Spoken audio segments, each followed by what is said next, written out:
Sebelum ceritanya dimulai, silakan tulis di kolom komentar dari daerah mana saja teman-teman yang menonton cerita ini. Dan jangan lupa like dan subscribe, agar channel Cerita Ar bisa terus berkembang dan mempersembahkan cerita yang terbaik. Dipaksa ibu menikah dengan pengemis. Seminggu setelah menikah semuanya terbongkar. Ternyata pengemis tersebut adalah Yani. Menyetrika dengan gerakan lambat, berusaha menyelesaikan satu persatu baju pesanan pelanggan dari rumah ke rumah. Keringatnya mulai membasahi pelipis. Namun ia tak mengeluh.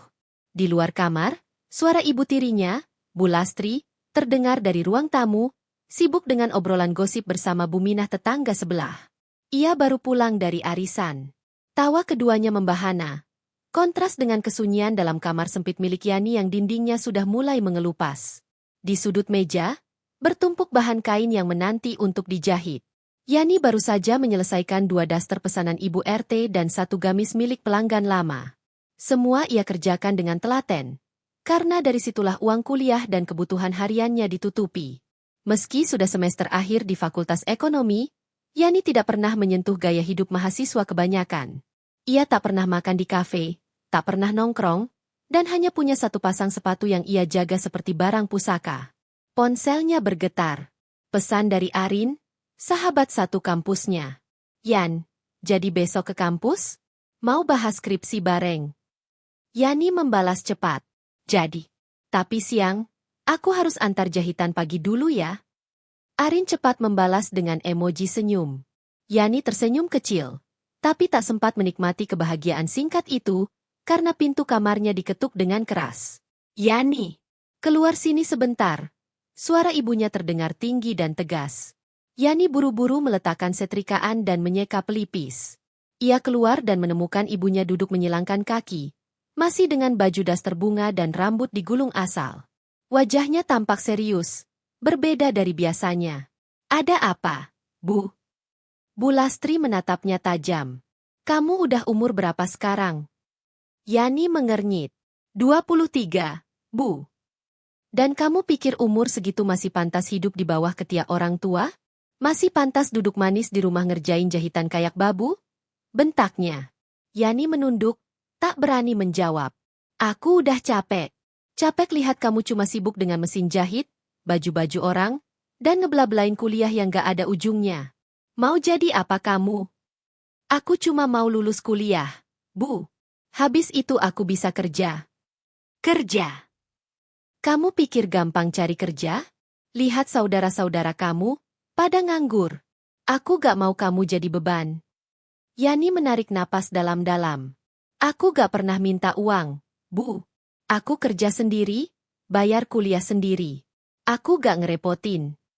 Bu Lastri memukul meja. Justru karena itu, kamu terlalu merasa bisa sendiri. Sekarang dengar baik-baik. Minggu depan kamu nikah. Yani membeku. Matanya membulat. Apa? Kamu nikah? Udah ada calonnya. Bukan main-main, ini serius. Bu, aku bahkan gak kenal siapa calonnya. Bu jangan main-main. Aku gak main-main. Yani, minggu depan kamu jadi istri orang. Udah waktunya kamu punya suami. Hidup kamu harus berubah. Tapi Bu, aku gak mau. Aku belum siap. Aku mau fokus skripsi dulu. Bu Lastri berdiri, mendekat dengan tatapan tajam. Kamu pikir hidup ini soal skripsi? Kamu pikir gelar bisa jamin masa depan? Hah? Dengar, kamu gak punya pilihan. Aku yang besarkan kamu sendirian sejak bapakmu meninggal. Aku yang urus kamu dari bayi. Sekarang kamu balas dengan nurut. Air mata mulai menetes di sudut mata Yani. Tolong, Bu. Jangan seperti ini. Setidaknya kasih aku waktu. Aku belum tahu siapa dia, gimana orangnya, latar belakangnya. Bu Lastri menyeringai. Dia baik. Jauh lebih baik dari kamu. Gak usah banyak tanya. Minggu depan kamu nikah. Titik. Yani mundur, menahan napas, lalu kembali masuk ke kamar dan mengunci pintu. Tangisnya pecah tanpa suara. Ia duduk di lantai, membiarkan air mata jatuh satu-satu. Kepalanya terasa berat, dadanya sesak. Dalam diam, ia mengirim pesan ke Arin. Rin, Kayaknya aku gak bisa ke kampus minggu depan. Aku disuruh nikah. 3 hari berikutnya, suasana rumah berubah drastis. Bu Lastri mulai sering keluar rumah, sibuk mengatur sesuatu. Beberapa tetangga datang menanyakan kabar pernikahan, dan Bu Lastri menyambutnya dengan bangga. Yani hanya diam. Ia tidak mengenal siapa calon suaminya. Tidak tahu nama, asal, atau pekerjaannya. Hanya tahu bahwa lelaki itu adalah orang baik, versi ibunya. Ia bahkan tak diberi kesempatan untuk bertemu atau berbicara. Setiap kali bertanya, ibunya selalu menjawab, "Kamu bakal tahu nanti." Hingga akhirnya hari itu tiba. Yani duduk di ruang tamu, memakai kebaya sederhana warna krem. Riasannya tipis, dan wajahnya pucat. Di luar, beberapa orang datang dengan mobil tua, lalu masuk rumah membawa nampan berisi makanan hantaran. Seorang pria tua bersorban memimpin prosesi. Lalu datanglah dia. Seorang pria dengan pakaian lusuh. Kemeja kusam, celana kedodoran, sepatu penuh debu. Wajahnya teduh, bersih, tapi tak rapi. Ia membawa map berisi dokumen. Tatapannya menunduk, dan ia hanya mengangguk saat namanya disebut, Reza. Yani menatap lekat wajahnya. Ada kerutan di kening pria itu, meski usianya tampaknya tak jauh darinya. Ia tampak gugup. Tak ada senyum, tak ada sapaan. Pernikahan berlangsung cepat. Di ruang tamu yang hanya dihadiri beberapa tetangga. Tanpa pesta, tanpa musik, tanpa tawa.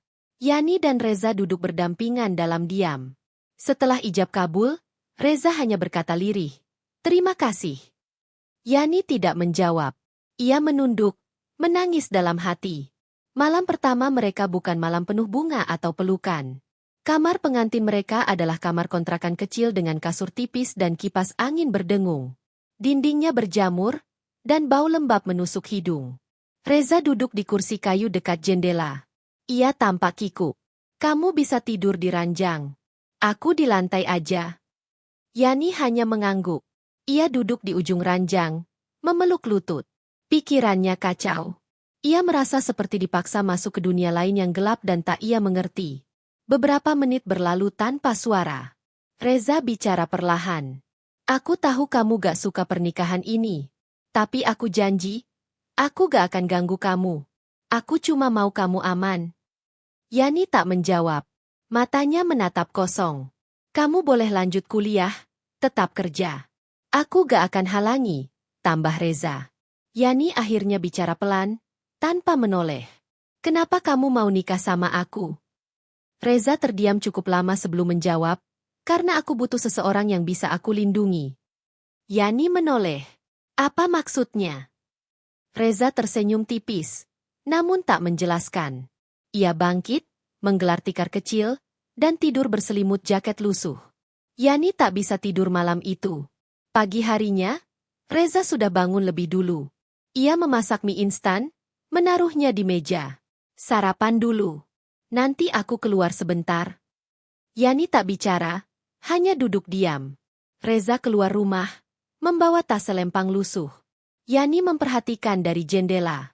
Pria itu berjalan cepat menuju gang kecil. Ia menghilang dalam keramaian. Sepeninggal Reza, Yani memberanikan diri membuka laci meja. Kosong. Tak ada identitas, tak ada catatan. Ia kemudian masuk ke dapur kecil, membuka lemari. Hanya ada beras, mie, dan 1 bungkus gula. Ia mendesah. Siang harinya, ia pergi ke rumah ibunya. Rumah itu kini ramai.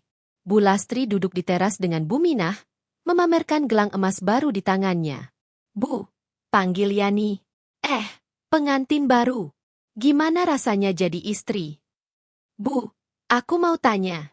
Siapa sebenarnya Reza?" Bu Lastri menoleh santai. "Kamu udah nikah. Gak perlu tahu lebih dari itu. Dia suamimu sekarang." "Aku gak ngerti, Bu. Kenapa aku dijodohkan dengan orang seperti itu?" "Orang seperti itu? Kamu kira dia pengemis? Jangan meremehkan orang. Yang penting dia bisa tanggung jawab." "Tapi Bu, kamu udah nikah. Hidupmu sekarang milik suami. Balik sana, jangan bikin malu," bentaknya. Yani pulang dengan dada sesak. Ia merasa asing di rumah sendiri. Di kamar sempit yang tak ia kenal. Dengan seorang pria asing bernama Reza yang menyimpan terlalu banyak rahasia. Namun Yani tak tahu bahwa hidupnya akan berubah sepenuhnya dalam hitungan hari. Bahwa di balik kesederhanaan dan keanehan Reza, tersembunyi sesuatu yang tak pernah ia duga seumur hidup. 3 hari setelah pernikahan, Yani masih merasa seperti hidup dalam mimpi buruk yang tak kunjung usai. Ia seperti dikunci di dalam dunia asing dengan seseorang yang tak ia pilih, dalam rumah yang tak ia kenal, dan kehidupan yang tak ia rancang. Setiap pagi Reza bangun lebih dulu dari dirinya, meninggalkan sarapan seadanya di meja kayu yang hanya ditutupi taplak plastik lusuh. Reza tak pernah memaksanya bicara, tak pernah menyentuhnya, dan bahkan nyaris tak menatapnya. Hubungan mereka lebih mirip dua orang asing yang kebetulan tinggal dalam satu atap. Reza selalu keluar rumah sebelum jam 7 pagi, dan baru kembali menjelang petang. Ia tak pernah menjelaskan kemana ia pergi. Tak ada seragam, tak ada kendaraan, tak ada pembicaraan. Yani duduk di ruang tengah yang berfungsi juga sebagai dapur, ruang tamu, dan tempat tidur. Ia hanya bisa menjahit, menunggu pesanan datang dari pelanggan langganan. Ponselnya jarang berbunyi kecuali dari Arin. "Yan, kamu beneran udah nikah? Kenapa gak cerita duluan sih?" "Maaf Rin, aku gak tahu harus cerita gimana." "Dia siapa? Yan? Beneran pengemis kayak kata orang?" Yani tak menjawab. Ia tak ingin mengiyakan, meski dalam hatinya itulah yang selama ini ia pikirkan. Reza memang terlihat seperti gelandangan. Tapi ia juga tak ingin menjelekkan suaminya sendiri. Seorang pria yang meski lusuh, tak pernah berlaku kasar. Sore itu, Reza pulang lebih cepat. Ia membawa 2 kantong plastik berisi tahu goreng dan lontong. "Aku belikan ini tadi." "Makan?" "Ya," katanya pelan. Yani hanya mengangguk. Mereka makan bersama dalam diam. Suara sendok yang menyentuh piring plastik menjadi satu-satunya suara yang terdengar. "Besok kamu ada kegiatan?" tanya Reza tanpa menatapnya. Yani ragu sejenak, lalu menjawab pelan. "Aku ke kampus. Bimbingan skripsi." Reza mengangguk. "Kalau kamu butuh uang ongkos, bilang aja." Yani hanya menggeleng. Ia masih punya sedikit sisa dari hasil menjahit minggu lalu. Keesokan harinya, Yani bangun lebih awal. Ia menyiapkan sarapan seadanya, lalu berdandan rapi dengan baju panjang dan tas selempang kecil. Ia pergi ke kampus naik angkot, seperti biasa. Tapi kali ini, ada perasaan berbeda di dadanya, seperti membawa beban yang tak bisa dijelaskan. Sesampainya di kampus, Arin langsung memeluknya. "Astaga, Yan, kamu makin kurus. Kamu baik-baik aja, kan?" Yani tersenyum tipis. "Aku baik, Rin. Cuma belum terbiasa aja." Mereka duduk di taman kampus, membicarakan skripsi, lalu beralih pada hal-hal lain. "Yan, boleh jujur gak?" tanya Arin. Yani menoleh. "Apa?" "Orang-orang udah ngomongin pernikahan kamu. Katanya kamu nikah sama pengemis yang suka duduk di bawah jembatan." Yani menunduk. Ia tak ingin menjawab. Tapi hatinya terasa sakit. "Aku tahu kamu pasti punya alasan. Tapi kamu gak sendirian, Yan. Kalau kamu butuh bantuan, apapun itu, bilang ke aku." Yani menggenggam tangan sahabatnya. "Makasih, Rin." Hari itu berakhir dengan cepat. Tapi sejak itulah Yani merasa dirinya mulai jadi bahan gunjingan, baik di lingkungan rumah maupun kampus. Di gang rumah, anak-anak kecil berbisik ketika ia lewat. Di kampus, beberapa mahasiswa melirik dan berbisik saat melihatnya. Hingga suatu malam, saat Reza tertidur di lantai seperti biasa, Yani memberanikan diri membuka tas lusuh milik suaminya yang tergeletak di pojok kamar. Ia hanya ingin tahu, sedikit saja, siapa pria ini. Di dalamnya, ada dompet tua berisi beberapa lembar uang, 1 KTP dengan nama lengkap Reza Maulana, dan sebuah flash disk kecil. Yani mengambil flash disk itu dan menyimpannya dalam tasnya. Esok harinya, di warnet dekat kampus, ia membuka isi flash disk tersebut. Matanya membelalak saat melihat file-file yang tersimpan di dalamnya. Puluhan dokumen berformat PDF dan Excel, berisi laporan keuangan, proposal bisnis, hingga grafik saham. Bahkan ada file presentasi bertuliskan RZM Internasional, Strategi Ekspansi 2023.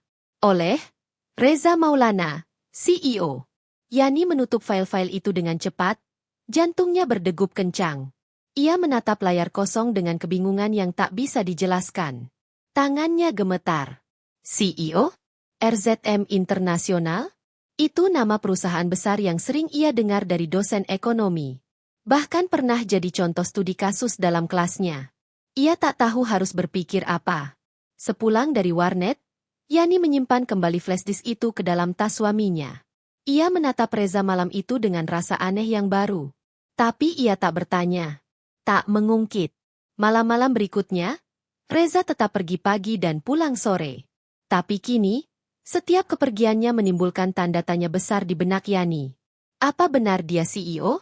Kenapa tinggal di rumah kontrakan sempit? Kenapa berpakaian seperti pengemis? Kenapa menikahi dirinya? Dan, kenapa semua ini terasa seperti ujian? 3 hari kemudian, sebuah mobil hitam mewah berhenti di ujung gang. Seorang pria dengan jas rapi turun dan berjalan cepat ke rumah kontrakan mereka. Yani sedang menyapu halaman ketika pria itu menghampirinya. Permisi, Bu Yani. Yani mengangguk, bingung.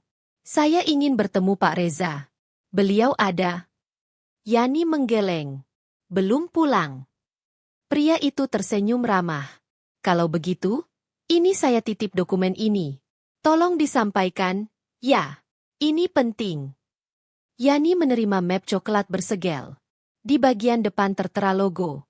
RZM International, Private Confidential. Tangannya kembali gemetar. Setelah pria itu pergi, Yani duduk di kursi kayu, menatap map tersebut lama sekali. Ia tak berani membukanya. Tapi rasa penasaran menelannya dari dalam. Ia sudah tidak bisa mengabaikan semuanya lagi. Ketika Reza pulang malam itu, Yani memberanikan diri membuka suara. Ada orang datang sore tadi. Dia titip ini. Reza mengambil map tersebut dan memandanginya sebentar. Lalu ia hanya berkata, "Terima kasih," dan masuk ke kamar. Yani mengikutinya. "Aku lihat isi flash disk kamu," katanya pelan. Reza berhenti membuka map. Tatapannya berubah. "Aku gak sengaja nemu di tas kamu. Aku gak bermaksud kepo, tapi aku bingung." Reza menarik napas panjang. "Kamu lihat apa saja?" File laporan. Presentasi. Nama perusahaan semua. Reza duduk di ranjang. "Jadi benar?" tanya Yani. "Kamu siapa sebenarnya?" Reza menatap Yani. Dalam. "Aku janji akan jelaskan semuanya. Tapi belum sekarang. Bukan karena aku gak percaya kamu. Tapi karena aku ingin kamu mengenal aku, bukan apa yang aku punya." Yani tak menjawab. Tapi dalam hatinya, badai telah bergemuruh. Dan malam itu, ia tahu bahwa pernikahannya bukan hanya dipenuhi luka, tapi juga teka-teki yang satu persatu mulai terbuka, tanpa ia siap untuk menerima jawabannya. Yani mulai terbangun dari tidur panjang kehidupan yang selama ini ia jalani dengan pasrah. Seminggu telah berlalu sejak hari pernikahan. Namun hidupnya masih seperti teka-teki yang tak menemukan petunjuk. Reza, suaminya, tetap menjadi sosok asing meskipun mereka telah tinggal satu atap. Rumah kontrakan itu tetap terasa seperti tempat singgah, bukan rumah. Hari itu hujan turun sejak pagi. Rintiknya mengetuk atap seng dengan irama monoton. Yani duduk di depan mesin jahit, menyelesaikan daster pesanan langganan Bu Rohani. Di atas meja kecil di dekatnya, termos air panas, 2 cangkir teh manis, dan sepiring pisang goreng yang belum disentuh. Reza belum pulang. Katanya, hari ini harus keluar lebih awal karena ada urusan di luar kota. Yani tak banyak bertanya, hanya mengangguk waktu ia pamit. Namun sejak malam sebelumnya, setelah konfrontasi kecil tentang flash disk dan dokumen dari pria berjubah rapi, pikirannya tak tenang. Wajah Reza yang selama ini selalu tampak lelah dan merendah, berubah menjadi misteri yang lebih dalam. Ia bukan hanya lelaki asing, ia adalah teka-teki berjalan. Pintu rumah diketuk. Yani bangkit perlahan. Saat dibuka, Bu Lastri berdiri di depan, dengan payung kecil yang masih meneteskan air. Matanya menyipit, dan seperti biasa, wajahnya tak menyimpan kehangatan seorang ibu. "Kamu gak ke pasar?" tanya ibunya tanpa basa-basi. "Enggak, Bu. Lagi nyelesain jahitan." Bu Lastri masuk begitu saja, tanpa diundang. Ia duduk di kursi rotan di dekat pintu, mengibas-ibaskan kain selendang yang basah oleh hujan. Gimana kehidupan pengantin baru? Yani diam. Ia mengangkat secangkir teh dan menaruhnya di depan ibunya. Biasa saja, Bu. Suamimu mana? Lagi keluar kota. Bu Lastri tertawa pendek. Keluar kota? Pengemis juga bisa keluar kota ya sekarang. Yani mengepalkan jemari di pangkuannya. Bu, tolong jangan sebut dia pengemis lagi. Dia suami saya. Bu Lastri menaikkan alis, lalu melipat tangan. Yani, kamu itu terlalu mudah dibodohi. Kamu tahu nggak siapa dia sebenarnya? Yani menatap ibunya, penuh curiga. Kalau ibu tahu, kenapa gak bilang dari awal? Bu Lastri tersenyum miring. Karena aku ingin kamu belajar. Kamu terlalu angkuh selama ini. Terlalu yakin bisa pilih jalan sendiri. Makanya aku biarin kamu nikah sama orang yang gak jelas. Biar kamu tahu rasanya. Yani berdiri. Saya gak angkuh, Bu. Saya cuma pengen hidup tenang. Saya gak pernah minta lebih. Tapi saya juga gak mau dihina terus-terusan. Kamu pikir hidup itu soal tenang-tenang aja? Dunia ini keras. Yani, kalau kamu gak punya uang, gak punya koneksi, kamu bukan siapa-siapa. Makanya aku jodohin kamu. Itu satu-satunya cara kamu bisa selamat. Yani menatap ibunya dalam-dalam. Tapi ibu gak pernah tanya saya mau atau tidak. Karena kamu gak tahu apa yang kamu butuh. Ibu yang tahu. Perdebatan berhenti ketika suara motor terdengar di depan rumah. Reza datang, jaketnya basah oleh hujan, dan membawa kantong plastik hitam. Yani segera mengambil handuk kecil dan menyodorkannya. Maaf, hujan deras tadi, kata Reza pelan, sambil mengelap kepala. Bu Lastri menatap Reza seperti menatap kotoran di jalan. Kamu dari mana? Bawa apa itu? Reza tersenyum sopan. Ini oleh-oleh dari tempat kerja. Sedikit makanan buat dimakan ramai-ramai. Tempat kerja? Ejek Bu Lastri. Kerja apa kamu? Ngamen? Yani menatap Reza, cemas akan reaksi suaminya, tapi pria itu tetap tenang. Saya kerja serabutan, Bu. Kadang bantu di gudang, kadang jadi sopir. Yang penting halal. Bu Lastri tertawa sinis. Halal itu bagus. Tapi kamu pikir bisa kasih makan anak saya cukup dengan halal doang? Reza menatap Bu Lastri. Kali ini agak lebih lama dari biasanya. Saya tahu saya gak sempurna, Bu. Tapi saya janji, Yani gak akan kekurangan. Saya akan usaha. Usaha. Bu Lastri berdiri. Kalau dalam 2 bulan kamu masih tinggal di rumah kontrakan begini, aku angkut Yani pulang. Aku gak mau anakku hidup susah. Yani menyela, Bu, saya gak akan ikut ibu lagi. Saya sudah jadi istri Reza. Saya tanggung sendiri keputusan saya. Wajah Bu Lastri memerah. Ia memandang anaknya dengan pandangan yang sulit diartikan, antara marah dan tak percaya. Kamu berani sama ibumu? Yani menunduk, tapi tak menjawab. Bu Lastri mengambil payung dan keluar tanpa berpamitan. Pintu ditutup dengan keras. Hujan masih mengguyur di luar. Di dalam rumah, hanya ada Reza dan Yani, dalam diam yang panjang. Maaf, kata Reza pelan. Aku bikin hubunganmu sama ibumu jadi kacau. Yani menggeleng. Bukan kamu. Dari dulu kami memang seperti itu. Reza duduk di lantai, membuka kantong plastik. Isinya beberapa bungkus nasi padang dan 2 bungkus kue tradisional. Aku tahu kamu belum makan dari pagi. Ini rendangnya enak. Aku dapat dari langganan. Yani tersenyum kecil. Ia duduk di samping Reza, dan untuk pertama kalinya mereka makan bersama sambil berbicara. Malam itu, mereka tak banyak bicara, tapi keheningan di antara mereka bukan lagi dinding. Itu mulai terasa seperti jembatan. Beberapa hari kemudian, Reza mulai menunjukkan sisi lain. Ia mengajak Yani belanja ke pasar bersama, menggandeng tangannya dengan sopan. Ia mulai memperbaiki atap rumah kontrakan yang bocor dengan alat seadanya. Ia mulai membersihkan halaman depan dan menanam cabai di pot bekas ember cat. Yani memperhatikan semua itu dengan hati yang perlahan-lahan melunak. Tapi rasa penasaran di dadanya tetap belum hilang. Reza memang baik. Tapi siapa dia sebenarnya? Suatu malam, Reza duduk di beranda sambil menatap langit. Yani duduk di sampingnya, membawa 2 cangkir teh. Reza. Iya. Kamu pernah bilang kamu kerja di gudang dan sopir. Tapi kenapa kamu punya dokumen perusahaan? Reza menoleh pelan. Karena aku memang pernah jadi bagian dari perusahaan itu. Pernah? Ya. Tapi aku memilih mundur. Kenapa? Reza menatap langit. Karena aku pernah punya segalanya. Tapi aku kehilangan semua yang aku cintai. Yani tidak bertanya lebih lanjut. Tapi di malam yang sunyi itu, ia merasa bahwa hidupnya telah masuk ke dalam lorong yang panjang. Dan di ujung lorong itu, sesuatu sedang menantinya. Sesuatu yang lebih besar dari yang pernah ia bayangkan. Langit mulai cerah, sehabis hujan malam yang deras. Embun masih menggantung di pucuk-pucuk daun, dan aroma tanah basah menyeruak ke seluruh gang kecil tempat Yani dan Reza tinggal.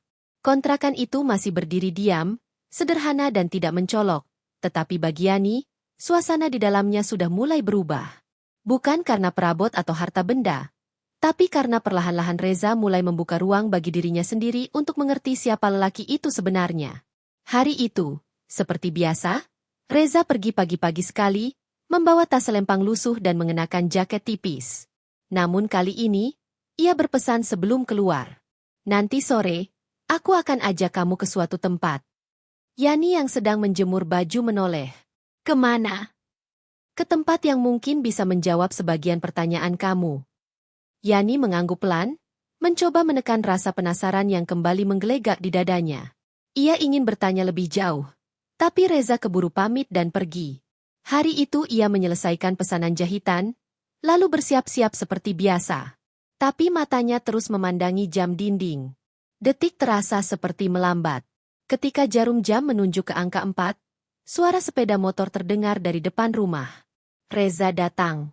Kali ini dengan tampilan yang sedikit berbeda.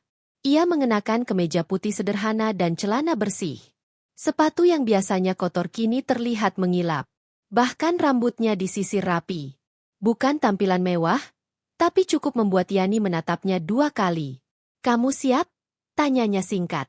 Yani hanya mengangguk dan mengikuti. Mereka berboncengan di motor tua yang biasa dipakai Reza, menyusuri jalanan kota yang mulai padat. Matahari mulai tenggelam, memancarkan cahaya jingga keemasan yang menari di balik gedung-gedung tinggi. Setelah perjalanan hampir 1 jam, Reza berhenti di depan sebuah bangunan bertingkat dengan dinding kaca. Di depannya tertulis, SM International Head Office. Yani terpaku. Napasnya tercekat. Nama itu, nama yang sama dengan file di flash disk, nama yang beberapa kali disebut dosennya di kelas. Kita ke sini? Bisiknya. Reza mengangguk. Ikut saja. Dengan langkah pelan, mereka masuk ke dalam lobi yang luas dan mewah. Lantai marmer mengilap, lampu gantung kristal menggantung dari langit-langit, dan resepsionis dengan seragam elegan berdiri dengan senyum profesional. Begitu Reza masuk, 2 petugas keamanan langsung menyapa dengan hormat. Selamat datang kembali, Pak Reza. Yani menoleh cepat. Pak? Reza hanya tersenyum kecil, lalu berjalan ke lift. Sepanjang perjalanan menuju lantai atas, Yani nyaris tak berkata apa-apa. Jantungnya berdetak cepat. Rasanya seperti naik ke puncak menara tanpa tahu akan ada apa di atas sana. Lift berhenti di lantai 12. Pintu terbuka memperlihatkan koridor dengan karpet merah dan dinding kaca yang memperlihatkan pemandangan kota. Di ujung koridor, ada satu pintu kayu besar dengan plakat emas. CEO Room Reza Molna. Yani berhenti. Ini, ruang kerja kamu. Reza menoleh. Masuklah. Pintu dibuka. Di dalamnya, ruangan luas dengan meja besar, sofa kulit, rak buku tinggi, dan layar monitor yang menampilkan grafik saham. Di atas meja, tertata rapi dokumen-dokumen penting, beberapa bingkai foto, dan sebuah laptop mahal terbuka. Yani berjalan pelan, seperti orang yang menginjak lantai emas untuk pertama kalinya. Selama ini, kamu yang punya perusahaan ini. Reza menarik napas dalam-dalam. Aku pendiri dan pemiliknya. Bersama 2 sahabatku, kami bangun ini dari nol. Tapi sejak 2 tahun lalu, aku memilih mundur dari panggung utama. Kenapa? Reza memutar tubuhnya, menatap kota dari balik jendela kaca besar. Karena kesuksesan membuatku kehilangan arah. Aku terlalu sibuk mengejar angka, sampai lupa pada orang-orang yang aku sayangi. Aku kehilangan orang tuaku, kehilangan adikku, kehilangan kehidupan yang tenang. Yani terdiam. Suaranya tercekat. Ia menatap pria di hadapannya dengan mata yang berbeda. Bukan lagi lelaki lusuh yang dikenal seminggu terakhir, tapi seseorang yang menyembunyikan luka dalam di balik topeng kesederhanaan. Aku mulai merasa dunia ini terlalu bising. Jadi aku pergi. Aku tinggalkan semuanya. Aku ambil waktu untuk hidup di bawah. Untuk tahu rasanya jadi orang biasa. Lalu, kenapa kamu mau menikah dengan aku? Reza menoleh. Matanya teduh. Karena kamu berbeda. Aku tahu kamu bukan gadis yang silau harta. Aku dengar banyak tentangmu dari seseorang. Dari siapa? Dari seseorang yang pernah aku tolong dulu. Namanya Pak Wahid. Dia penjual nasi keliling. Katanya, ada gadis yang selalu membantunya membawakan dagangan. Tak peduli sedang sibuk atau tidak. Itu kamu. Yani menutup mulutnya. Ia ingat Pak Wahid, penjual nasi yang sering ditolongnya waktu masih di semester 3. Reza melanjutkan, aku minta ibumu mencarikan gadis seperti itu. Tapi aku tak sangka. Ternyata dia malah menjodohkanku langsung dengan kamu. Yani memandangnya lekat-lekat. Tapi kenapa kamu berpura-pura jadi pengemis? Reza menunduk. Karena aku ingin tahu, siapa yang akan menerimaku tanpa topeng, tanpa nama, tanpa kekuasaan. Sunyi memenuhi ruangan. Maafkan aku tahu ini semua gila. Tapi aku sungguh mencintaimu sekarang. Bukan karena kamu istri sahku. Tapi karena kamu adalah satu-satunya perempuan yang membuatku merasa utuh. Yani menitikkan air mata.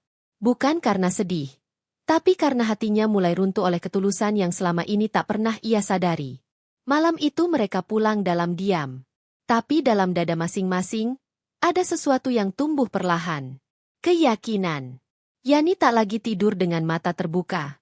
Dan untuk pertama kalinya sejak hari pernikahan, Reza tidur di ranjang. Di sisi yang lain, dengan jarak sopan yang masih dijaga. Dan untuk pertama kalinya pula, Yani tak menolak. Sejak malam mereka mengunjungi kantor pusat RZM Internasional, sikap Yani terhadap Reza berubah. Bukan karena pria itu ternyata kaya raya, bukan karena kemewahan kantor yang masih menempel di ingatannya, melainkan karena kejujuran yang Reza perlihatkan malam itu.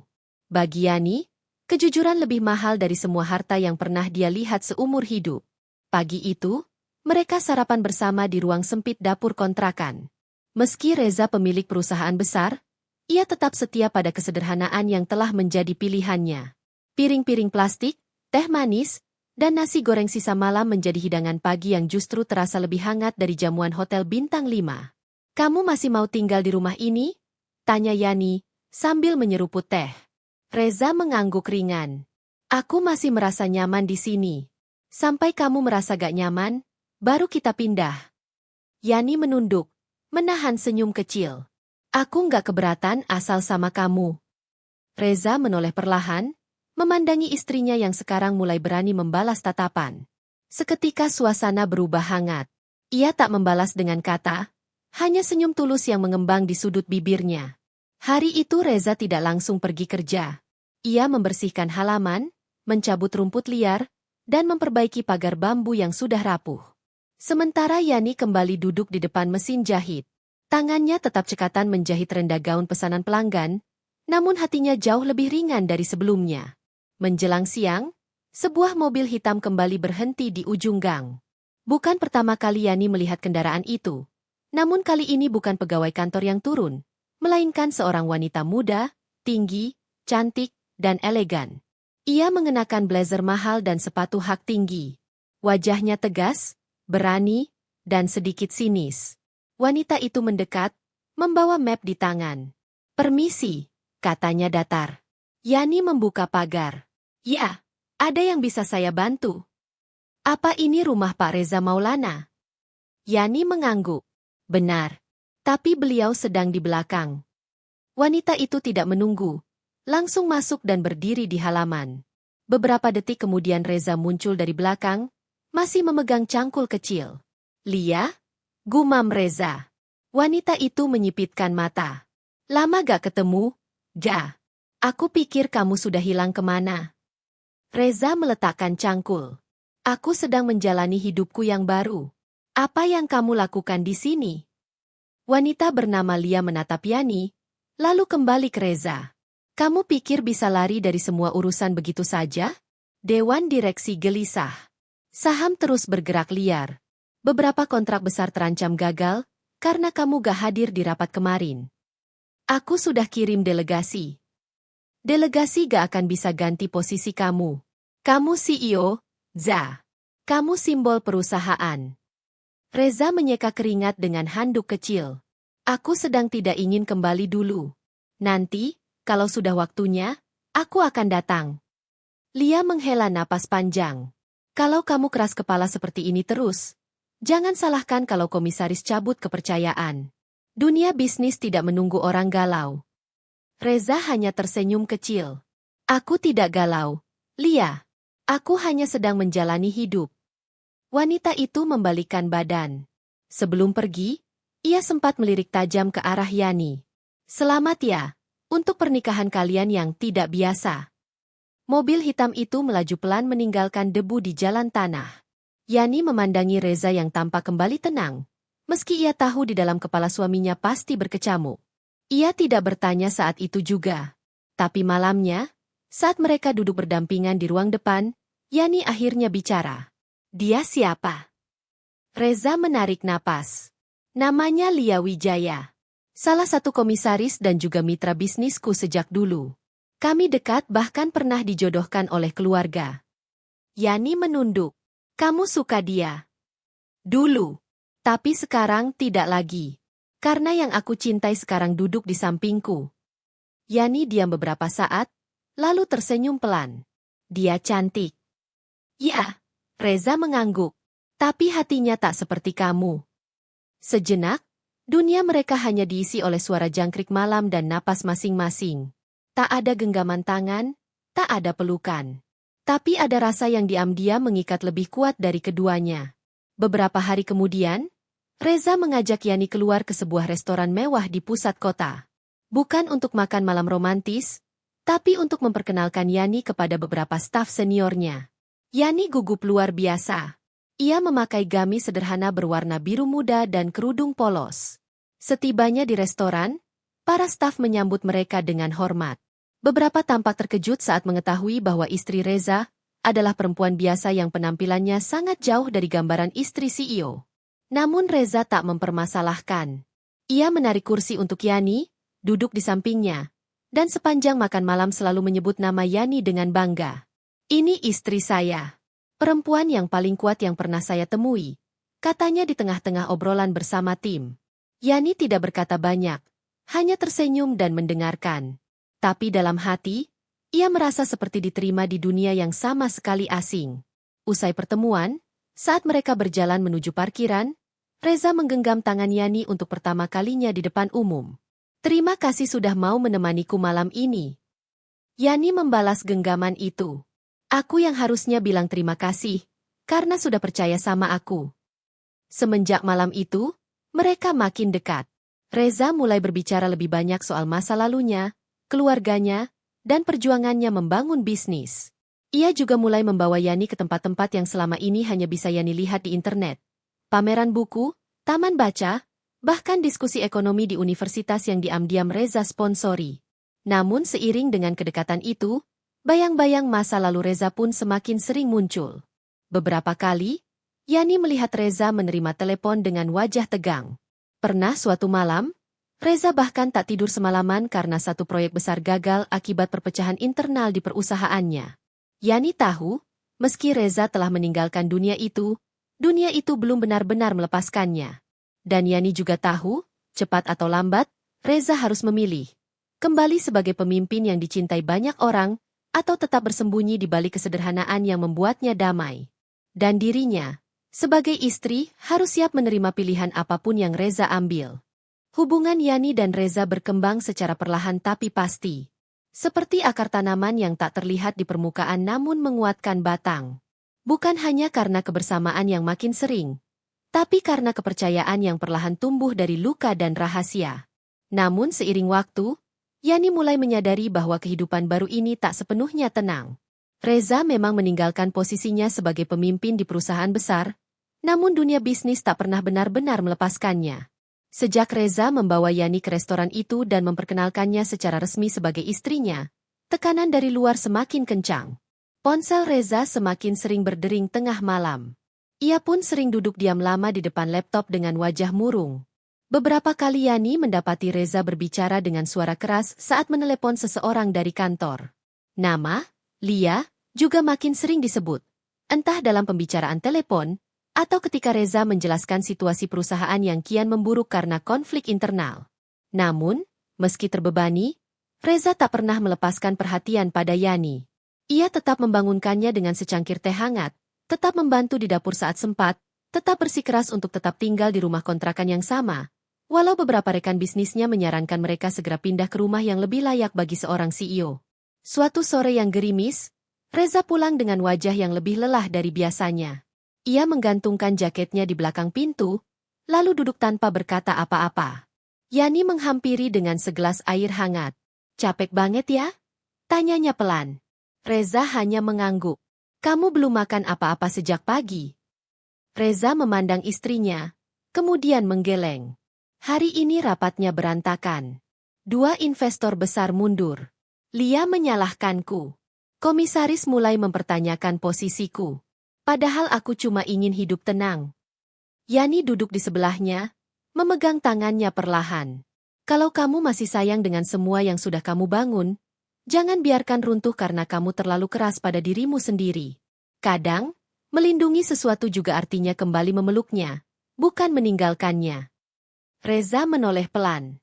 "Kamu mau aku kembali?" "Aku mau kamu kembali. Hanya kalau itu membuat kamu damai. Aku gak pernah minta kamu jadi orang kaya atau pemimpin besar. Tapi aku juga gak mau kamu kehilangan apa yang udah kamu perjuangkan." Reza menunduk. Ia memejamkan mata sejenak. "Aku takut kembali dan jadi orang yang dulu lagi. Sibuk. Jauh dari orang-orang yang aku cintai. Kehilangan kendali atas diriku sendiri." "Kamu bukan orang yang sama, Reza. Aku percaya kamu bisa pegang semua itu tanpa kehilangan arah." Beberapa hari kemudian, Reza mengajak Yani kembali ke kantor pusat. Tapi kali ini bukan hanya sebagai tamu, melainkan untuk menghadiri rapat dewan direksi. Sebuah keputusan penting harus dibuat. Apakah Reza akan kembali sebagai CEO atau menyerahkan penuh kendali pada Lia? Yani tak berbicara banyak sepanjang perjalanan. Ia menggenggam tangan Reza di atas paha, mengirimkan kekuatan melalui keheningan. Di kantor, semua mata memandang mereka berdua. Lia berdiri di depan ruang rapat, dengan tatapan dingin yang sulit dijelaskan. "Kau benar-benar datang," katanya datar. Reza hanya mengangguk. "Aku ingin bicara langsung." Di dalam ruang rapat, Reza menyampaikan niatnya. Ia tak ingin merebut posisi siapapun, tapi ia juga tak bisa membiarkan perusahaan yang dibangunnya jatuh karena konflik personal. "Aku akan kembali sebagai pemegang kendali utama, tapi hanya sebagai pengarah. Posisi CEO bisa tetap dipegang orang lain. Aku akan lebih banyak mengelola dari balik layar." Beberapa anggota dewan menyetujui. Beberapa lainnya tampak ragu. Lia menatapnya lama, lalu akhirnya mengangguk pelan. "Satu syarat," katanya. "Aku ingin bertemu dengan istrimu secara pribadi." Reza tampak terkejut. "Untuk apa?"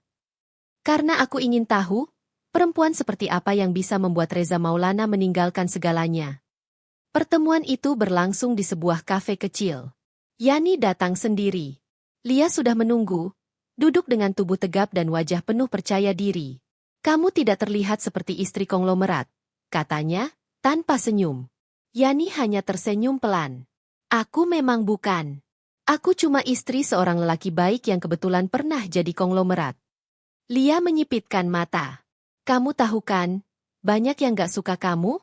Mereka pikir kamu gak pantas." "Aku gak minta mereka suka. Aku hanya hidup sebagai diriku sendiri." Lia menatap tajam. "Apa kamu gak takut kehilangan dia?" Yani mengangkat bahu. "Kalau aku takut kehilangan, aku gak akan percaya." Hening sesaat. Lalu Lia tertawa kecil. Kamu jauh lebih kuat dari yang aku bayangkan. Mungkin itu yang membuat dia pilih kamu. Yani tak membalas. Ia hanya tersenyum dan menyesap teh hangatnya. Hubungan mereka mungkin tak akan pernah dekat. Tapi setidaknya hari itu, Yani tahu satu hal. Dalam dunia yang penuh topeng dan ambisi, keberadaan seseorang yang jujur dan tak gentar seperti dirinya bisa membuat perbedaan. Dan Reza tahu, jalan yang ia pilih untuk kembali bukanlah jalan yang ia lewati sendiri. Ia punya pendamping. Ia punya Yani. Pagi itu matahari belum sepenuhnya naik, tapi Yani sudah berdiri di dapur, meracik sarapan seadanya untuk dirinya dan suaminya yang masih saja dipanggil pengemis oleh ibunya sendiri.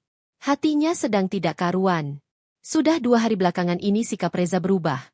Tidak lagi sehangat sebelumnya, tak banyak bicara, bahkan pandangannya kerap kosong seperti menyembunyikan sesuatu. Piring-piring sudah tertata. Nasi goreng sederhana dengan telur ceplok dan teh hangat. Namun belum ada tanda-tanda Reza keluar dari kamar. Yani akhirnya menyusul ke kamar, mengetuk pintu perlahan. Mas Reza, sarapan sudah siap. Tak ada jawaban. Mas. Pelan-pelan ia buka pintunya. Kosong. Kasur masih rapi. Pintu kamar mandi tak tertutup. Reza tidak ada. Hati Yani mencelos.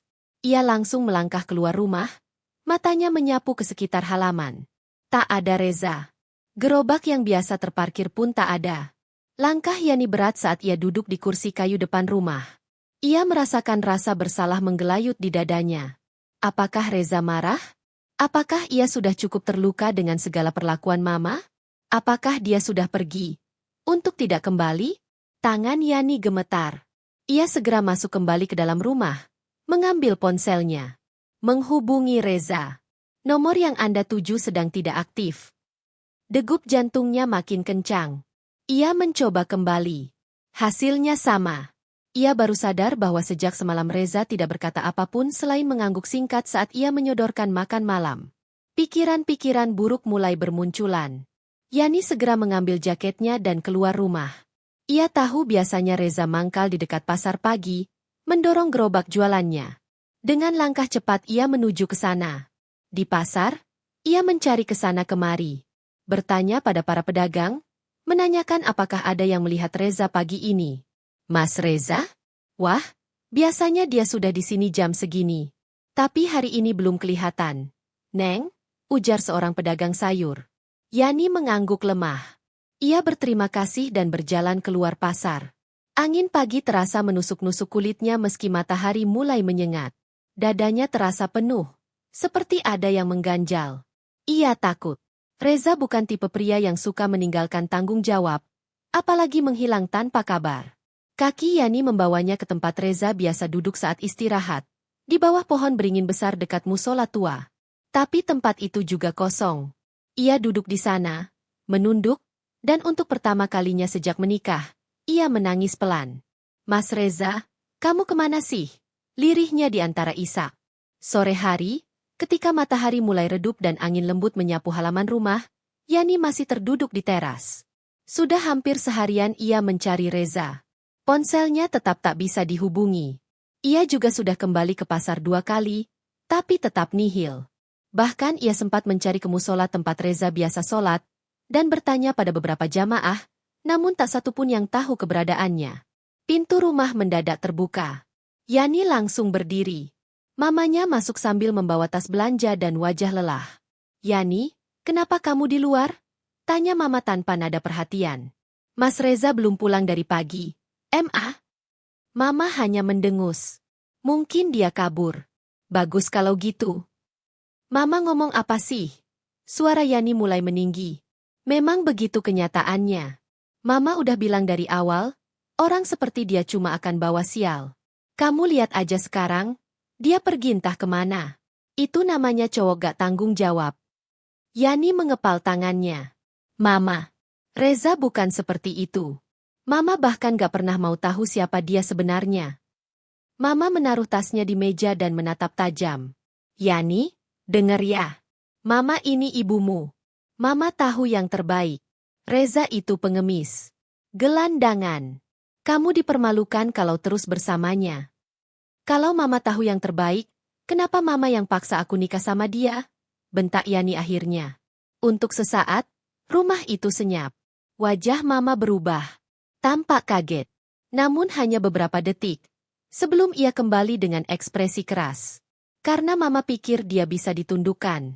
Tapi ternyata, dia bahkan lebih licik dari yang Mama duga. Yani menggeleng. Air matanya mengalir. Aku akan cari Mas Reza, dan aku gak akan pulang sebelum ketemu. 2 hari kemudian, Yani menerima kabar dari seseorang di pasar bahwa Reza terlihat memasuki sebuah mobil mewah hitam di perempatan utama kota. Yani syok. Ia langsung menuju tempat yang disebutkan, namun tentu saja Reza sudah tidak ada. Mobil mewah? Reza? Kepalanya makin penuh. Ia kembali ke rumah, masuk ke kamar, dan membuka laci meja Reza, tempat yang tak pernah ia sentuh sebelumnya. Ada sebuah map lusuh di dalamnya. Tangan Yani gemetar saat membukanya. Di dalamnya ada sejumlah dokumen. Yang pertama, sertifikat tanah, nama pemilik, Muhammad Reza Arkan.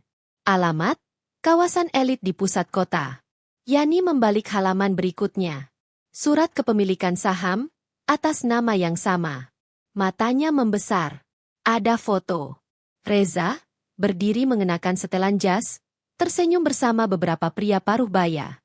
Di latar belakang, terpampang jelas sebuah logo, PT Arkan Jaya Property. Yani duduk perlahan, tubuhnya lemas. Apa maksud semua ini? Dokumen lain menyebutkan status Reza sebagai komisaris utama perusahaan itu. Foto lainnya memperlihatkan Reza sedang menandatangani kontrak bersama wali kota. Ia tak bisa menahan air matanya. Tubuhnya menggigil. Kenapa Reza menyembunyikan semua ini? Kenapa dia memilih hidup di jalan, menjual gorengan, saat ia punya segalanya?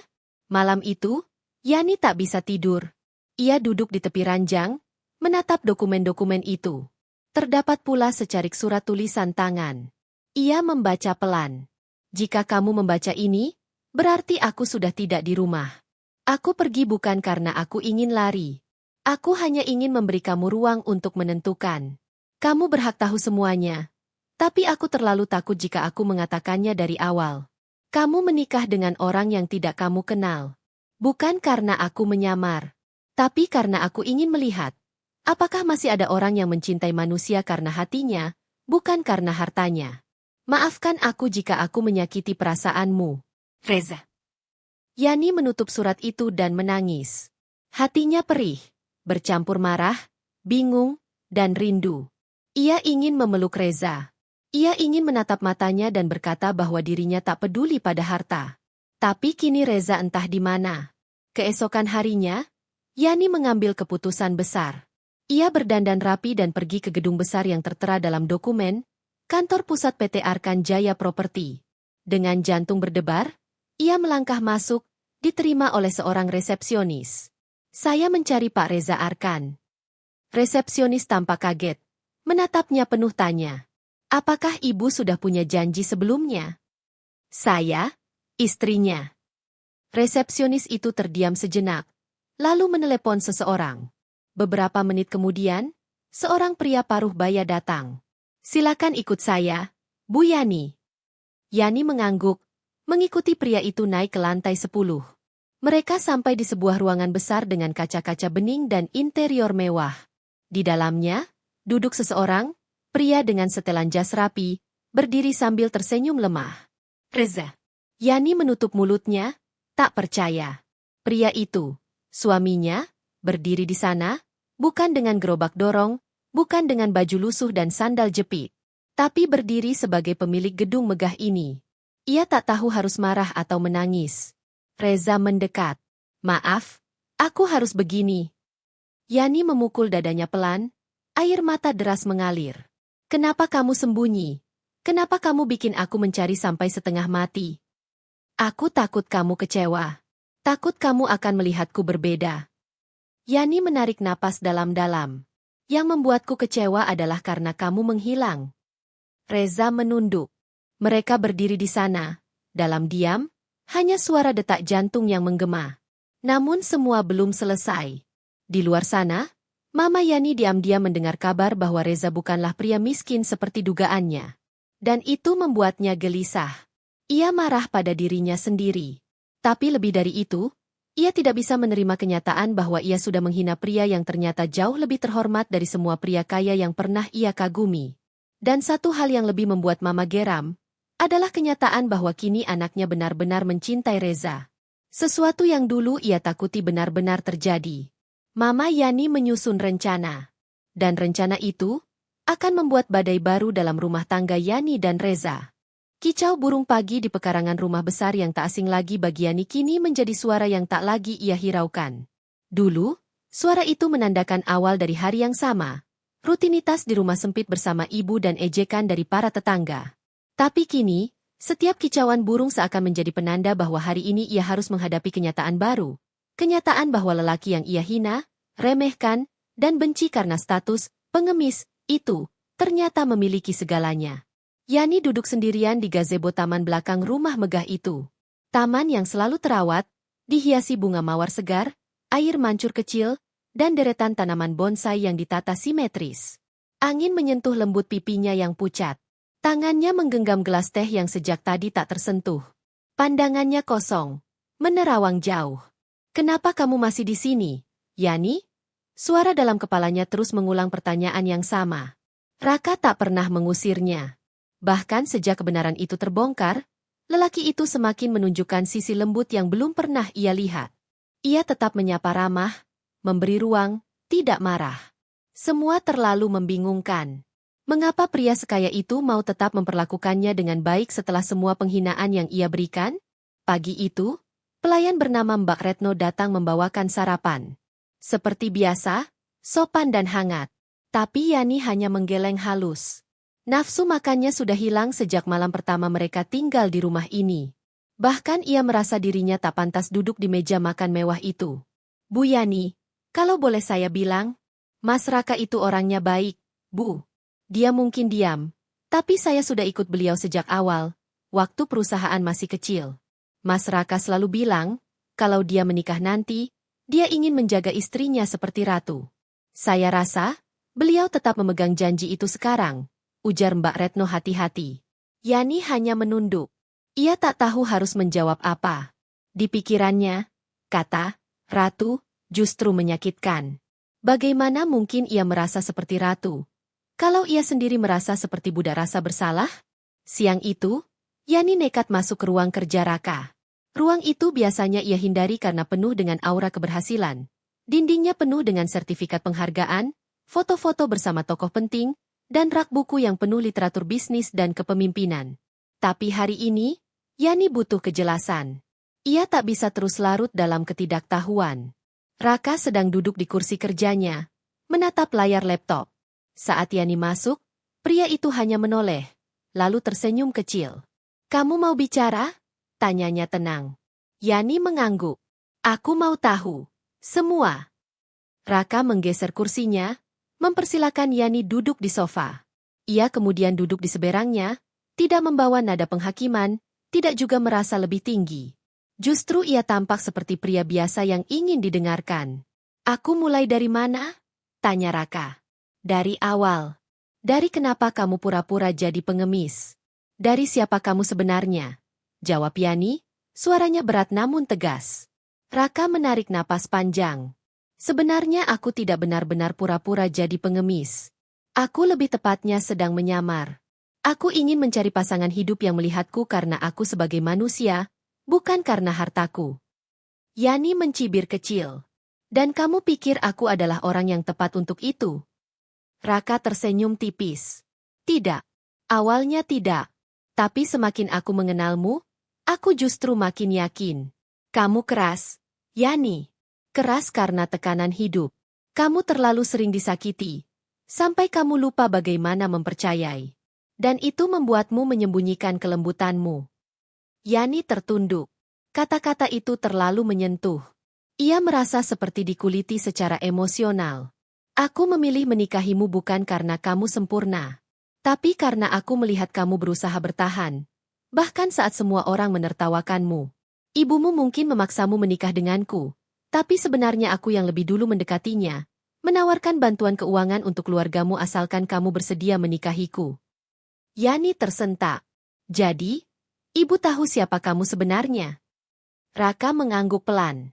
Ya, tapi aku meminta beliau untuk merahasiakannya darimu. Aku ingin kamu mengenalku tanpa label. Yani berdiri. Emosinya campur aduk. Kamu mempermainkanku. Tidak. Raka berdiri juga. Aku mencintaimu dengan cara yang mungkin aneh. Tapi aku ingin kamu mencintaiku juga bukan karena aku pemilik perusahaan, tapi karena aku adalah Raka, suamimu. Tangis Yani pecah seketika. Ia merasa seperti terhempas oleh badai kejujuran. Semua yang selama ini ia percaya hancur, dan dari reruntuhan itu muncul kenyataan baru yang jauh lebih dalam dan rumit. Sejak percakapan itu, Yani mulai membuka hatinya sedikit demi sedikit. Ia mulai memperhatikan Raka dari sisi yang lain. Bukan sebagai orang kaya atau pengemis, tapi sebagai manusia. Ia mulai memperhatikan bagaimana Raka selalu memastikan semua pelayan diperlakukan dengan baik, bagaimana ia membaca setiap malam, dan bagaimana ia tak pernah berbicara buruk tentang siapapun, termasuk dirinya. Malam itu, di balkon kamar mereka, Yani mendekatkan kursinya ke arah Raka. Suaminya sedang menatap langit malam, seperti biasa. Kamu nggak pernah marah ke aku, ya? Tanya Yani pelan. Untuk apa marah ke orang yang aku cintai? Yani menatap pria itu, seolah-olah baru pertama kali melihatnya. Kamu beneran mencintaiku? Raka menoleh, mata mereka bertemu. Sejak pertama kali kamu marah-marah di warung Bunarti waktu itu. Marah karena tukang parkir ambil uang lebih dari ibu-ibu tua. Kamu pikir aku nggak lihat? Yani menggeleng pelan, matanya berkaca-kaca. Aku pikir kamu itu pengemis nyebelin. Dan kamu pikir aku ini pria ganteng? Yani tak bisa menahan tawa kecilnya. Enggak juga sih.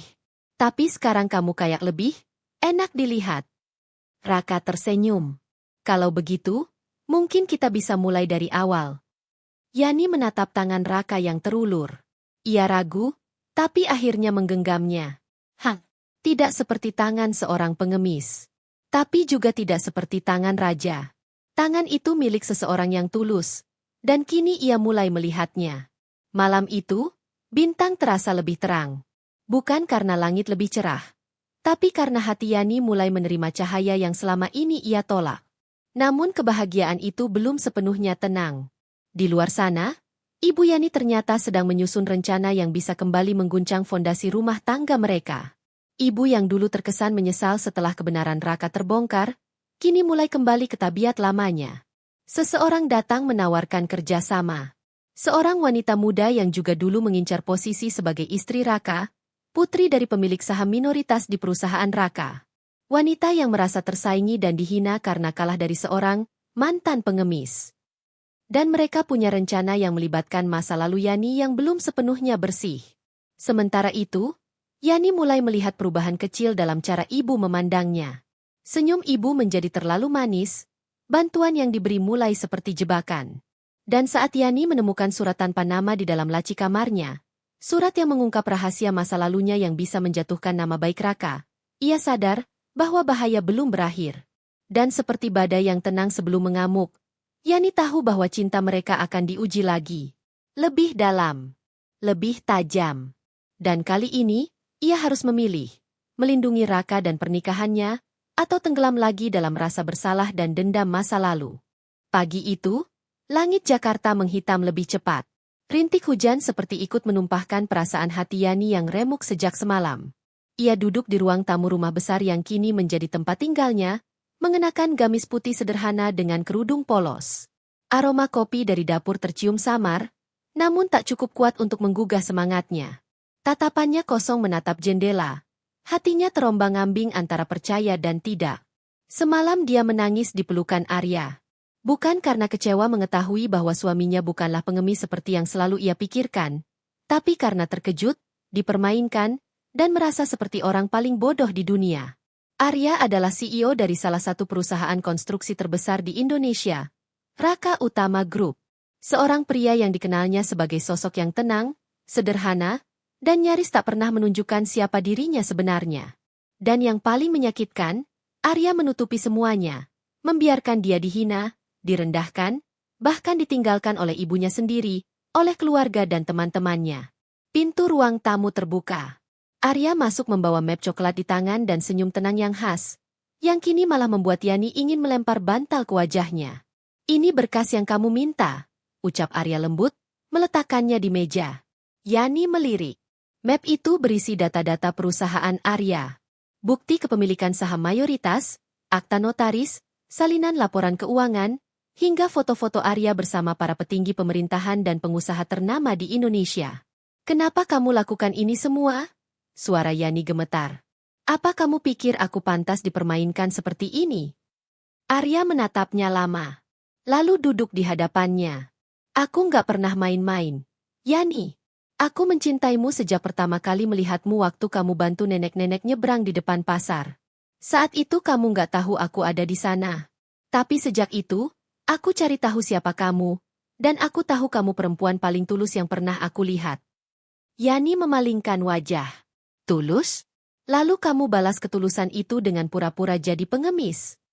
"Aku ingin tahu siapa yang mencintaiku bukan karena kekayaanku. Dan aku bersyukur kamu yang dipaksa menikah denganku, bukan orang lain yang mungkin langsung berubah saat tahu siapa aku sebenarnya," jelas Arya pelan. Yani menahan napas. Antara percaya dan masih terluka. Hatinya seperti sedang diuji dengan cara paling rumit. Bukan karena Arya miskin, tapi karena dia terlalu baik, dan terlalu diam ketika semua orang menginjak harga dirinya. "Aku kehilangan keluargaku, Arya. Ibuku usir aku. Semua orang anggap aku gila karena mau menikahi kamu yang mereka anggap pengemis. Kamu tahu apa rasanya jadi bahan hinaan keluarga sendiri?" Suaranya naik, nada kesal mulai terdengar. Arya mengangguk pelan. "Aku tahu. Dan aku minta maaf karena membiarkan kamu sendirian menghadapi itu semua. Tapi aku janji, aku akan perbaiki semuanya. Aku akan buktikan ke ibumu, ke semua orang, kalau kamu adalah perempuan paling berharga yang pernah aku temui." Sore itu, Arya membawa Yani ke sebuah gedung tinggi di pusat kota. Gedung itu megah, dengan logo Raka Utama Group terpampang di puncaknya. Arya menggandeng tangan Yani menuju lantai tertinggi. Di dalam lift, Yani tak banyak bicara. Ia hanya diam, mencoba memahami semua yang sedang terjadi dalam hidupnya. Lift berbunyi pelan saat pintunya terbuka. Di lantai 35 itu, ruangan luas terbentang. Ada ruang kerja dengan meja besar, rak-rak penuh berkas, serta jendela kaca besar menghadap langsung ke keramaian Jakarta. "Ini kantorku. Dan aku ingin kamu tahu semuanya dari tempat di mana aku mengambil keputusan besar setiap hari," ujar Arya. Yani hanya berdiri terpaku. Beberapa saat kemudian, sekretaris Arya masuk membawakan minuman. "Maaf, Pak Arya, Bu Yani, ini minuman hangatnya." Yani menatap sekretaris itu. Sopan dan profesional. Tak ada tatapan merendahkan seperti yang sering ia terima beberapa minggu terakhir. Arya lalu membuka laptop dan menayangkan presentasi perusahaan. Di sana, tampak proyek-proyek besar, rumah sakit, apartemen, hotel, jalan tol. Semuanya dikerjakan oleh perusahaan Arya. Yani menghela napas panjang. "Dan semua ini, kamu bangun sendiri?" "Bersama timku." "Iya. Aku mulai dari nol setelah ayah meninggal. Waktu itu aku baru lulus kuliah, dan warisan perusahaan ini dalam utang besar. Butuh 8 tahun buat angkat semuanya." Yani duduk perlahan di kursi dekat meja. Tangannya memegang cangkir teh, tapi pikirannya jauh lebih berat dari isi minuman itu. "Kamu sadar nggak kalau aku belum siap menghadapi dunia kamu?" ucap Yani lirih. "Aku cuma perempuan biasa. Sekarang aku bahkan bukan bagian dari keluarga manapun. Aku sendiri, Arya." Arya memegang tangannya. "Dan sekarang kamu bagian dari hidupku. Kamu nggak sendiri, Yani." 2 hari setelah pertemuan di kantor Arya, kabar tentang pernikahan mereka mulai menyebar. Tapi bukan karena foto sederhana mereka berdua, melainkan karena berita utama di salah satu media bisnis yang menuliskan, CEO Raka Utama Group menikahi perempuan biasa, ternyata saling cinta sejak lama. Berita itu jadi viral. Grup WhatsApp keluarga Yani ramai. Bahkan ibunya, Bu Darsih, yang dulu mengusirnya dengan hinaan, kini sibuk menelpon keluarganya satu persatu, menceritakan bahwa Arya adalah menantunya, seolah dia sendiri yang menjodohkan mereka karena merasakan firasat baik. Tapi Yani tak merespon satupun pesan dari ibunya. Ia masih belum sanggup memaafkan wanita yang telah menjual anaknya kepada pengemis, hanya demi menutupi rasa malu karena utang. Namun Arya memintanya untuk tetap tenang. Kita akan hadapi ini baik-baik. Tapi kamu harus siap. Dunia sekarang akan melihat kamu. Dan benar saja. Esok harinya, saat mereka datang ke acara pembukaan cabang proyek Raka Utama Group di Bandung, puluhan wartawan sudah menanti. Kilatan kamera menyambut mereka saat turun dari mobil. Yani mengenakan gaun batik modern dengan kerudung lembut berwarna senada, didampingi Arya yang tak lepas menggenggam tangannya. Kami hanya ingin membuktikan bahwa cinta tidak mengenal status sosial, jawab Arya saat ditanya wartawan. Yani tersenyum tipis. Hatinya masih gemetar, tapi ada satu kekuatan baru. Harga dirinya yang perlahan kembali terbangun. Malam itu, di kamar mereka yang tenang, Yani terbaring menatap langit-langit. Boleh aku jujur sesuatu? Ucapnya pelan. Arya mengangguk, duduk di sampingnya. Aku belum tahu apakah aku mencintaimu sedalam kamu mencintaiku. Tapi aku bersyukur, dari semua hal yang aku lewati kamu tetap ada. Bisiknya lirih. Arya tersenyum, lalu membelai rambut Yani dengan lembut. Cinta akan tumbuh kalau dipelihara. Aku nggak minta kamu membalas semua perasaanku sekarang. Tapi aku berjanji, akan buat kamu bahagia setiap hari sampai kamu nggak ragu lagi. Dan malam itu, untuk pertama kalinya setelah sekian minggu, Yani bisa memejamkan mata tanpa beban. Ia belum memaafkan semuanya, tapi setidaknya, hatinya mulai menerima satu kenyataan. Mungkin Tuhan sedang mengajarinya tentang makna cinta dan penghargaan yang tak selalu datang dengan cara mudah. Tanya CGP. Ruang makan besar itu kembali sunyi. Di atas meja makan marmer panjang berukir elegan, hidangan makan malam sudah tersaji, uapnya masih mengepul pelan. Namun kursi di seberang Yani tetap kosong. Arya belum juga pulang. Sudah lewat pukul 9 malam. Yani duduk sendiri, menatap hidangan yang kini terasa hambar. Sejak berita pernikahan mereka menyebar, Arya semakin sibuk. Rapat, wawancara media, bahkan mulai menghadiri undangan-undangan sosial yang sebelumnya selalu ia hindari. Yani tahu Arya melakukannya sebagian besar demi dia, demi membungkam cibiran publik yang sempat mempertanyakan siapa dirinya. Tapi tetap saja, ada rasa sepi yang perlahan tumbuh. Bukan karena kesendirian di rumah megah itu, tapi karena kenyataan bahwa cintanya baru mulai tumbuh. Saat jarak mulai mengambil tempat, ponsel Yani berdering. Aku pulang terlambat lagi. Maaf, suara Arya di ujung telepon terdengar lelah. Gak apa-apa. Aku tungguin makan malamnya. Jawab Yani pelan. Jangan tunggu aku. Makan duluan. Ya. Aku habis dari bandara, ketemu calon investor Jepang. Mungkin larut baru sampai rumah. Yani mengangguk, meski tahu Arya tak bisa melihatnya. Setelah menutup telepon, ia tetap duduk di sana, menatap kosong piring di depannya. Beberapa saat kemudian, langkah kaki pelan terdengar dari arah pintu depan. Yani segera berdiri, berharap Arya berubah pikiran dan pulang lebih awal. Tapi ternyata bukan Arya. Seorang pelayan wanita yang baru bekerja seminggu masuk dengan amplop di tangannya. Bu Yani, ini surat datang sore tadi. Dari kurir pribadi, katanya sangat penting. Yani menerima amplop itu dengan alis berkerut. Tidak ada nama pengirim di depan, hanya tulisan tangannya sendiri. Untuk Yani, yang pantas tahu kenyataan. Dengan hati-hati ia membuka isinya. Isinya beberapa lembar foto dan satu catatan kecil. Foto pertama membuat jantungnya seketika berhenti berdetak. Di situ ada gambar Arya sedang duduk di sebuah kafe.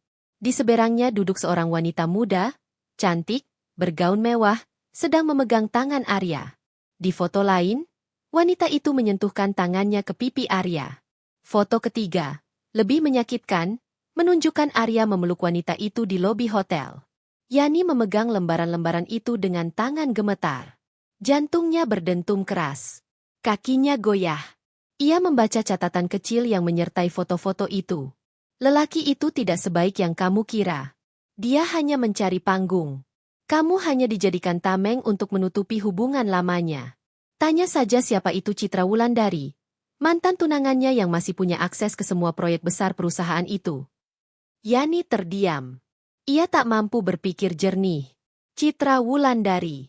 Nama yang asing tapi kini begitu menghantam kepalanya. Ia tak bisa langsung percaya. Tapi foto-foto itu terlihat terlalu nyata untuk diabaikan. Malam itu Yani tak tidur. Ia menunggu Arya di ruang tamu, matanya sembab tapi tekadnya kuat. Ia ingin mendengar sendiri dari mulut suaminya. Apakah semua itu benar? Tepat pukul 1 dini hari, Arya masuk ke rumah. Wajahnya kaget melihat Yani masih terjaga, duduk tegang dengan mata merah. "Kamu belum tidur?" tanya Arya pelan. Yani melemparkan foto-foto itu ke atas meja di depannya. "Jelaskan." Arya menatap foto-foto itu. Satu persatu. Wajahnya berubah. Tapi bukan panik, melainkan lelah. Ia menarik napas panjang, duduk di hadapan Yani. "Itu Citra, mantan tunanganku. Kenapa kamu gak pernah cerita?" Suara Yani parau. "Aku gak mau masa laluku mengganggu kita." Dia menyentuh pipimu. Dia kamu peluk di hotel. Apa itu bukan mengganggu? Arya tertunduk. "Aku gak punya hubungan apa-apa lagi dengannya. Yan, dia mendekatiku karena dia mau proyek. Dia tahu kita sudah menikah. Tapi dia tetap mencoba mendekat. Waktu itu aku tolak, tapi dia menangis. Aku hanya peluk sebentar karena dia bilang sedang hancur." Yani menatapnya penuh luka. "Kamu pikir aku bisa percaya itu? Aku tahu ini semua kelihatan salah. Tapi aku gak bohong. Aku gak pernah menyentuh dia lebih dari itu. Aku cuma gak mau membuat masalah di depan publik. Aku gak ingin kita jadi gosip. Aku ini istrimu, Arya. Kamu lebih takut dijadikan gosip daripada jujur ke aku." Suara Yani mulai bergetar. Arya menggenggam tangannya. "Aku salah. Harusnya aku cerita. Tapi aku gak pernah bermain hati. Yani, aku menikahimu bukan untuk tameng. Aku benar-benar mencintaimu." Air mata Yani jatuh. Ia mencabut tangannya dari genggaman Arya. "Aku butuh waktu." Arya tak menjawab. Ia hanya mengangguk.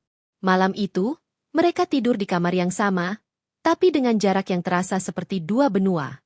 Keesokan harinya, rumah mewah itu sepi. Pelayan bekerja dalam diam, suasana kaku. Arya tetap pergi kerja seperti biasa. Tapi Yani tak bicara sepatah kata pun saat mengantarnya ke pintu. Setelah Arya pergi, Yani pergi ke ruang kerja pribadi Arya. Ia mulai mencari tahu siapa sebenarnya Citra Wulandari. Ia membuka laptop Arya dan mencari di file lama. Puluhan berkas muncul. Citra Wulandari, pengusaha muda, pemilik saham di perusahaan properti besar pesaing Raka Utama Group. Pernah bertunangan dengan Arya, namun batal menikah karena sebuah kasus penggelapan dana yang menyeret nama Citra dan ayahnya. Yani membeku.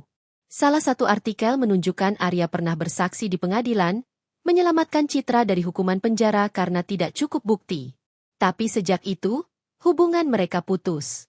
Namun kini, entah kenapa, wanita itu kembali. Yani duduk terdiam. Perlahan rasa cemburu di dadanya berubah menjadi ketakutan. Wanita seperti Citra pasti tak tinggal diam. Apalagi setelah tahu Arya menikahi dirinya yang jauh dari dunia elit. Dan ia benar. Hari itu, saat Yani keluar dari rumah, sebuah mobil sedan mewah berhenti di depan pagar. Dari dalam keluar seorang wanita muda, berambut panjang, berkacamata hitam, dengan sepatu hak tinggi. "Yani?" Suara wanita itu dingin namun tegas.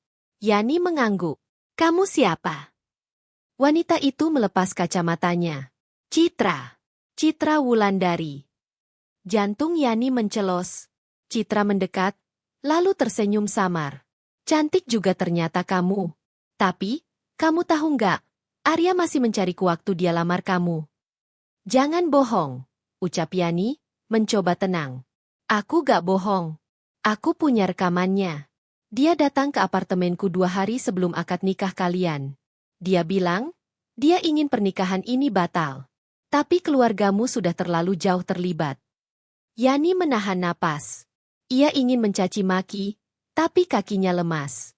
Citra menyerahkan flash disk kecil. "Dengar sendiri kalau gak percaya.